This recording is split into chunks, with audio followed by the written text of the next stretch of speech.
Definisi metode konflik kognitif. Menurut Kwon dan Lee pada tahun 2003, konflik kognitif didefinisikan sebagai konflik antara struktur kognitif, yaitu struktur terorganisir pengetahuan dalam otak, dengan lingkungan. Misalnya, sebuah percobaan, demonstrasi, pendapat teman sebaya, buku, atau yang lainnya, atau konflik antara konsepsi dalam struktur kognitif. Sintaks metode konflik kognitif. Model ini memiliki 3 tahap, yaitu tahap awal, tahap konflik, dan tahap resolusi. Tahap awal adalah tahap sebelum konflik kognitif dan termasuk proses keyakinan atau konsepsi yang sudah ada sebelumnya dan menerima situasi anomali sebagai sesuatu yang asli, yaitu hasil eksperimen yang diperoleh oleh seorang guru. Dalam model ini, proses atau tahap konflik kognitif didefinisikan setelah siswa pertama mengakui situasi anomali, kedua mengungkapkan minat atau kecemasan dalam mengatasi konflik kognitif, dan yang ketiga terlibat dalam penilaian kembali kognitif. Dalam tahap situasi konflik kognitif, siswa akan memanfaatkan kemampuan kognitifnya dalam upaya mencari justifikasi, konfirmasi atau verifikasi terhadap pendapatnya. Artinya, kemampuan kognitifnya memperoleh kesempatan untuk diberdayakan, disegarkan, atau dimantapkan, apalagi jika siswa tersebut masih terus berupaya. Pada tahap resolusi ini, guru akan memberikan penguatan atau meluruskan pemahaman siswa yang mungkin bisa jadi salah. Jadi, tahap ini adalah klarifikasi atau penjelasan yang diberikan oleh seorang guru kepada siswanya nanti agar tidak terjadinya salah konsepsi. Kelebihan dan kekurangan metode. Adapun kelebihan metode konflik kognitif ini yaitu yang pertama, melatih siswa untuk mendesain suatu penemuan. Yang kedua, berpikir dan bertindak kreatif. Yang ketiga, memecahkan masalah yang dihadapi secara realistis. Yang keempat, mengidentifikasi dan melakukan penyelidikan. Yang kelima, menafsirkan dan mengevaluasi hasil pengamatan. Yang keenam, merangsang perkembangan kemajuan berpikir siswa untuk menyelesaikan masalah yang dihadapi dengan tepat. Dan yang ketujuh, dapat membuat pendidikan sekolah lebih relevan dengan kehidupan, khususnya dunia kerja.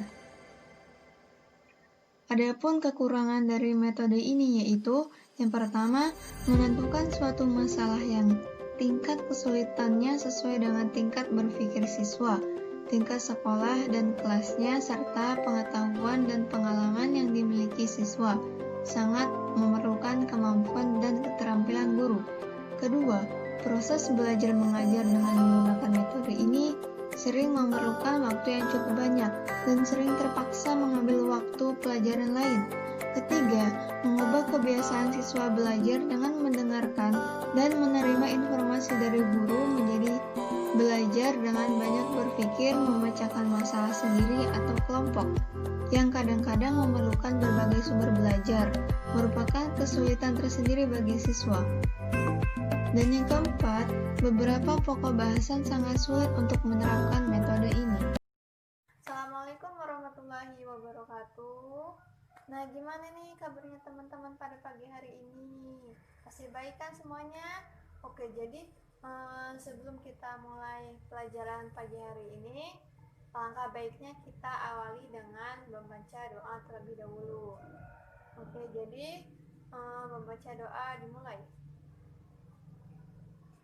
Baca doa selesai. Nah, sebelumnya Ibu di sini mau absen terlebih dahulu ya. Dwi Nur Ramadhani, Sarafina Sibuan, Ulfa Beliana, oke. Rania Nurul Hasanah, Arini Nurani Kusuma Dewi, Irfana Sikul Amri, Yeni Pratiwi Nasution. Oke, sudah hadir semua ya.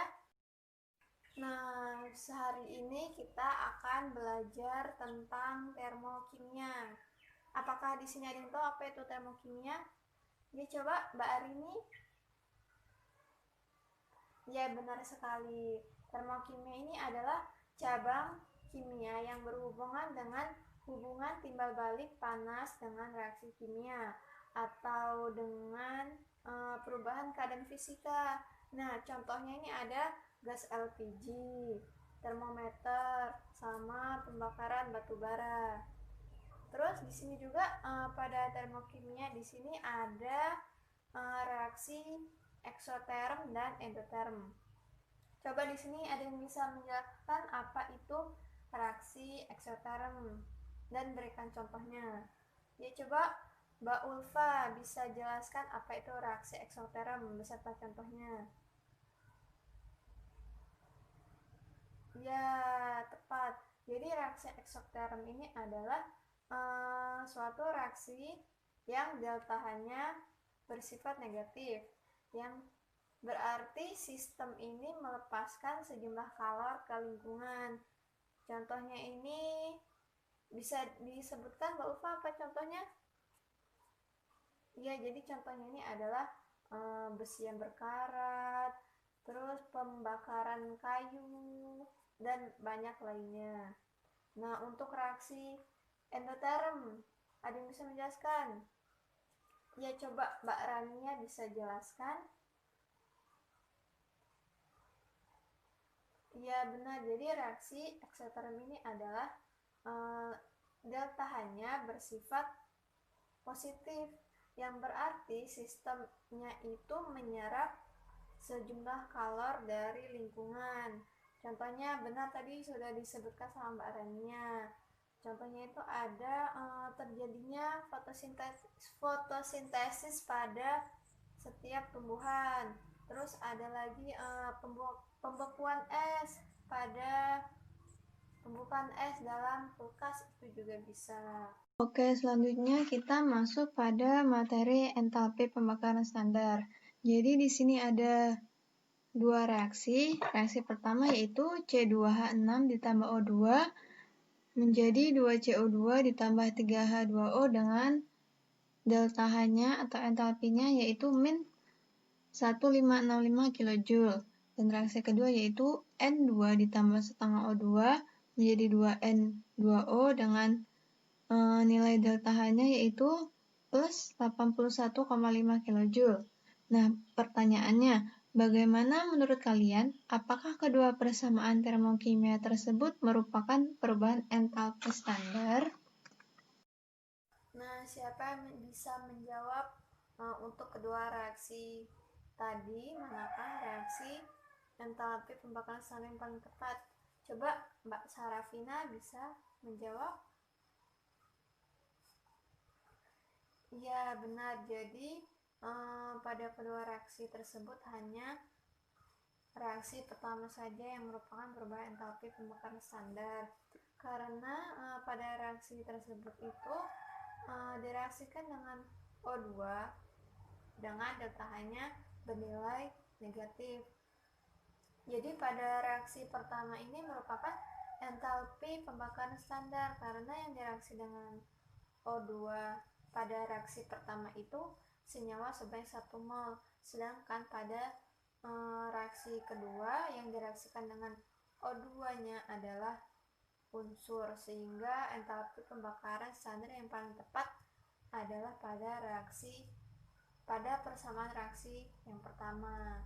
Untuk contoh yang kedua pada entalpi pembakaran standar di sini ada 4 persamaan reaksi, yaitu yang reaksi pertama C ditambah O2 menjadi CO2 dengan delta H min 393,5 kJ. Reaksi kedua S ditambah setengah O2 menjadi SO3 dengan delta H min 395,7 kJ. Reaksi ketiga yaitu CH3OH ditambah 3/2 O2 menjadi CO2 ditambah 2H2O dengan delta H-nya min 638 kJ. Dan reaksi keempat yaitu 2C ditambah 3H2O ditambah setengah O2 menjadi C2H5OH dengan delta H-nya yaitu min 227,7 kJ. Lalu identifikasikan manakah yang termasuk entalpi pembakaran standar. Nah, kita lanjut pada contoh yang kedua ya. Coba Mbak Dwi bisa menjawab yang tadi. Kan tadi ada 4 reaksi nih. Menurut Mbak Dwi, mana reaksi yang paling tepat?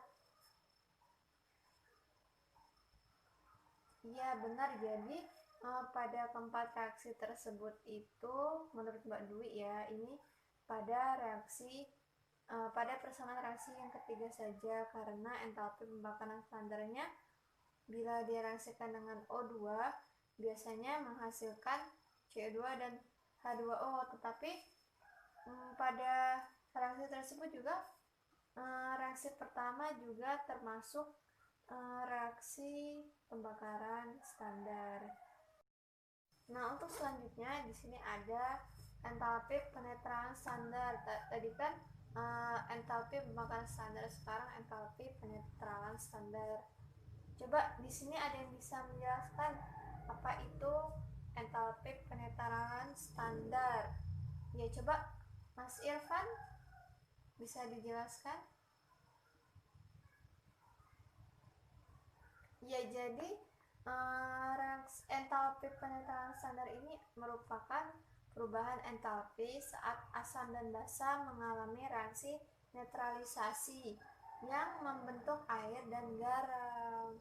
Oke, jadi di sini ada satu contoh persamaan reaksi pada entalpi penetralan standar, yaitu 2NaOH ditambah H2SO4 menjadi Na2SO4 ditambah 2H2O. Pertanyaannya, apakah reaksi persamaan tersebut termasuk entalpi penetralan standar? Jika iya, berikan alasannya. Pada reaksi tadi, siapa yang bisa menjelaskan? Ya, beserta alasannya. Coba Mbak Yeni bisa menjelaskan?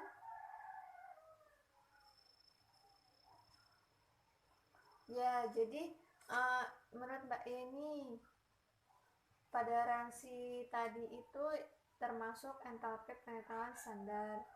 Alasannya itu ya menurut Mbak Yeni tadi, karena reaktannya dalam persamaan tersebut berupa asam dan basa, serta membentuk 1 mol pada Na2SO4.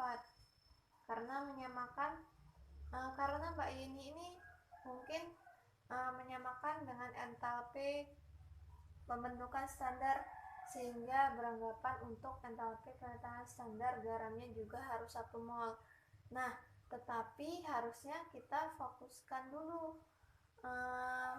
pada pembentukan 1 mol H2O yang berasal dari H plus dan OH min.